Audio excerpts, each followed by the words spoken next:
If there's one key point to this presentation, it's that heat pumps are not stuck at a 1994 level of performance. Everything changes, right? Ace of Base and Aerosmith were topping the charts back then. You remember, right? I do. Okay. Like everything else, this technology is constantly improving, with significantly better equipment hitting American markets in the last 10 years. Today's all-climate heat pumps operate at full heating capacity down to sub-zero temperatures without expensive backup heat sources. These models are whisper quiet most of the time, with soft-starting motors, variable refrigerant flow, and variable output. They operate on DC rather than AC power, so they have built-in inverters, like so many modern devices. Think your cell phone charger or your laptop power cord.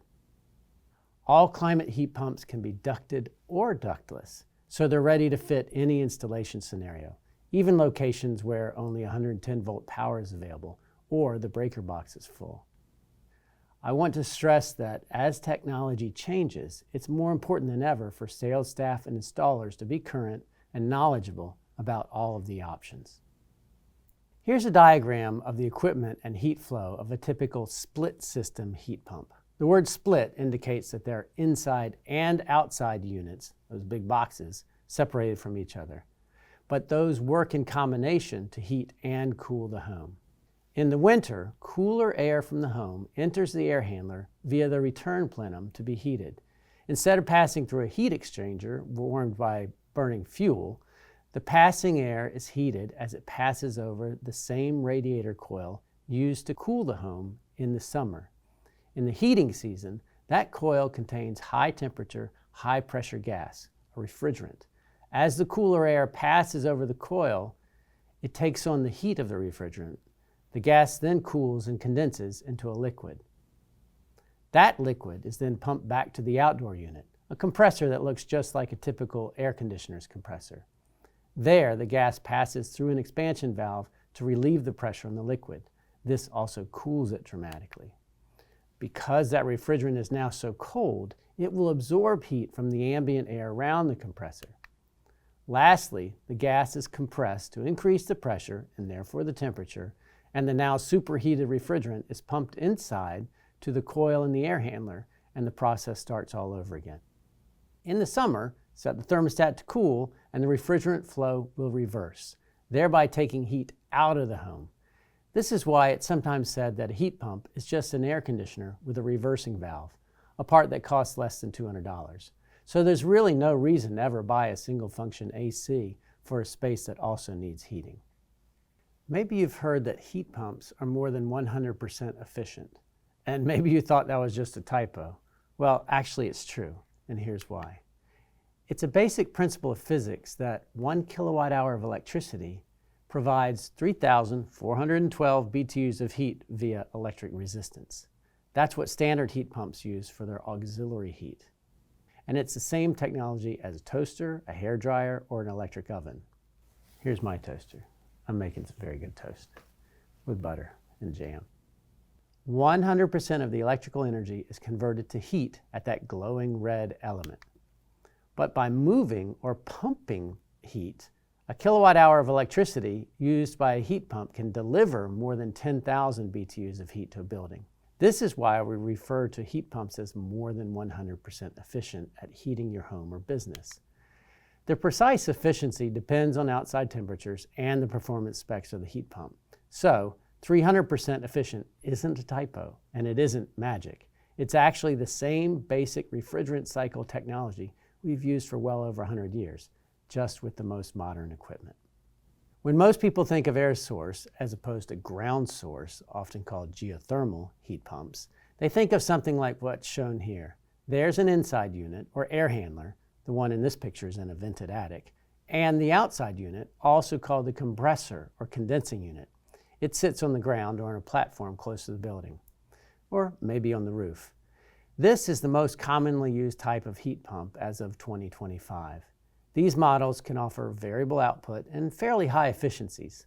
Both the inside and outside units are fairly large.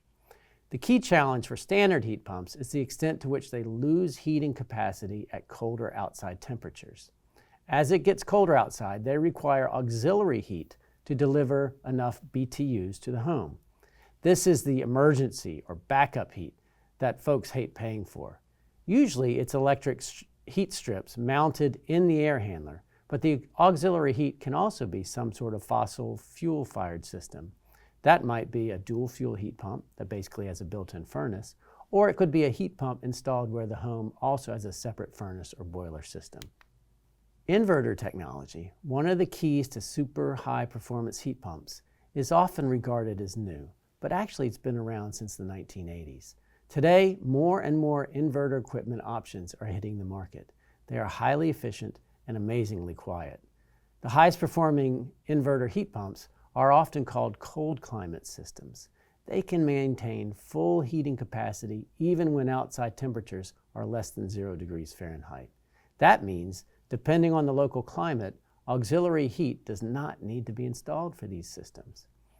Also, these models generally require less power, which allows for lower amperage breakers and easier integration into existing electric panels. In retrofit situations where you might want a heat pump to replace a gas furnace or boiler, access to sufficient electrical power sometimes is an issue.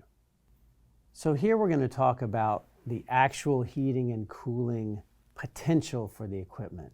And I think this is where there's a real breakdown between popular understanding of heat pumps and what they're supposed to do and what an installer needs to communicate when they're providing equipment for the home. The device is created to deliver a certain number of BTUs of heating and BTUs of cooling, and it's printed right there on the manual. So then it's just a matter of determining, well, how many units of heat or cool does the home needs, and will this piece of equipment deliver it? And the heating performance of the home is shown in what we call design temperatures and what that piece of equipment will produce at design temperatures. 47 degrees is where we learn about the tonnage of the equipment. What's a ton? 12,000 BTU. 12,000 BTUs. So this equipment here is, we'd call it a 2-ton, either one of them. We've got the legacy heat pump on the top and the all-climate heat pump on the bottom. So when we look at that 47 degrees, we can see they're both around 24,000 BTUs, both around 2 tons. But the difference is, as outside temperatures get colder, that equipment doesn't deliver the same amount of BTUs. And with the legacy heat pump, if it's producing fewer BTUs of heating via the heat pump system, that's when the auxiliary heat starts kicking in, and that's when the cost to operate goes up. And that's what people have really hated about heat pumps all this time. But look at the all-climate heat pump. At 17 degrees ambient temperature, which in the southeastern US is, that's the design temperature we're after at this climate, it's still producing 24,000 BTUs. It's still a 2-ton heat pump. So if that's what the home needed, we're delivering. Another way of expressing here, you can see, is the coefficient of performance, COP. And it just kind of expresses that same principle as a number or as the efficiency of the equipment. I mean, if you're trying to communicate with a client about, will a heat pump do the job, do you think this is helpful? I think it definitely is. There's a lot of misconceptions about how auxiliary heat works. People call it different things: backup heat, emergency heat, auxiliary heat. I've run into some people who thought that once it got cold outside, you just switched it over to emergency heat, and they got quite the surprise on their bills. So I think for them being able to see the actual numbers and understand the function of the backup heat, it's important to them. Yeah, a lot of these little details really help the public understand what this equipment can really deliver. Inverters are the reason that heat pumps have become much more efficient and lead to greater comfort. An inverter runs on DC instead of AC. These DC motors are fully variable or modulating, meaning they can adjust based on the current heating or cooling needs of the home. When there's lower demand, they run more slowly, using less energy. Legacy systems are single-stage AC motors that can only be either on or off and don't modulate. Two-stage systems are able to run at either a low stage or a high stage. Importantly, there are heat pumps for all installation scenarios. For ducted heat pumps, the two main types are slim duct or pancake systems that you see on the left, and the standard air handler that you see on the right. In this case, the air handlers, the inside units, are about the size of 3 pizza boxes. That's a large pizza, of course, for those pancake units. They can be mounted either vertically or horizontally, and with their small size, they can be installed in a variety of spaces. In this case, you can see that it's taking up a very small portion of an already small mechanical closet. When greater airflow is needed, standard size air handlers are still an option, and they'll have a much larger blower fan and therefore be able to move a lot more air. That's what's shown on the right, installed in a conditioned crawl space. Both of these models have an attached outside unit and push air through a duct system in order to heat and cool rooms throughout the building. Now let's look at ductless mini splits, what most people think of when they hear the term mini split. For homes and buildings without existing ductwork, these provide a great way to switch to a heat pump for a lower cost. They come in a very high SEER, and that's the Seasonal Energy Efficiency Ratio, and HSPF, the Heat Season Performance Factor, which is the less often referenced winter heating spec. Just remember that just because it's ductless doesn't mean it's super high performance. There are ductless models with mediocre specs too. But all ductless models avoid using additional fan energy to push air through a duct system and thereby avoid losing heating and cooling to the outside via duct leakage. When serving an entire conventional home with these, the primary downside is that there's more equipment that needs to be maintained, purchased, and eventually replaced. Generally, you'll need a head, what we call the inside unit, in each room. Those heads only come in certain capacities, and much of the time the smallest capacity is still going to be too large for the heating and cooling needs of an individual room, so you'll end up with oversizing. Generally, a ducted system is best for a typical home with lots of individual rooms. The inside units of the ductless heat pumps can be more discreet than those heads that we saw on the last slide that hang high up on a wall. On the left, we can see a cassette style that's recessed into the ceiling. And on the right side, there's a slim unit that somewhat mimics the look and feel of old style radiators and sits just above the floor. In most cases, it is possible to mix and match the head styles within a home and select the ones that best meet the aesthetics and functionality goals. It's usually also possible to mix a ducted air handler with ductless heads, so a ducted air handler could serve the main part of the house, with a ductless head serving a little use space or space that's somewhat disconnected from the main living space, like a bonus room over a garage. All of these air handler options could work off of one main outside unit.